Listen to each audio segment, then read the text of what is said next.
Dernière nouvelle 24 heures. Vincent Bolloré est en pleine tempête.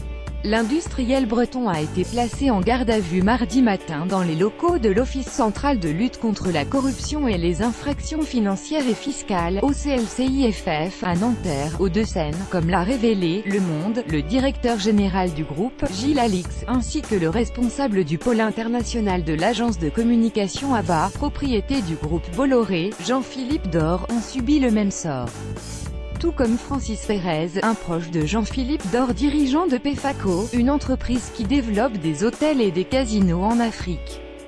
Ces auditions interviennent dans le cadre d'une enquête ouverte notamment pour corruption d'agents publics étrangers, menée par 2 juges d'instruction sous l'égide du parquet national financier, PNF. Les soupçons portent sur la manière dont l'empire industriel, organisé autour de 3 pôles, le transport et la logistique, la communication, les solutions de stockage d'électricité, a obtenu la gestion des ports de Conakry en Guinée et de Lomé au Togo. Lomé, Togo. Le port de la capitale de cet État d'Afrique de l'Ouest est géré par le groupe industriel français Bolloré, comme celui de Conakry, en Guinée. Les conditions d'attribution de ces 2 concessions sont au cœur d'une enquête pour corruption. AFP, Issouf Sanogo, la filiale africaine de Bolloré, a remporté le marché du port de Conakry en 2011, peu de temps après l'élection du tout nouveau président Alpha Condé. La concession avait pourtant été confiée 2 ans plus tôt à la filiale d'un autre groupe français pour une durée de 25 ans. Au Togo, Bolloré a remporté le marché en 2009, quelques mois avant la réélection du président Faure Gnassingbé. Or, dans les 2 pays, AVA, sous la houlette de Jean-Philippe Dor, a œuvré pour la campagne électorale des 2 vainqueurs. Les enquêteurs se demandent donc si l'agence de conseil en communication n'a pas sous-facturé ses prestations en échange du futur octroi de l'exploitation des 2 terminaux portuaires à la maison mère.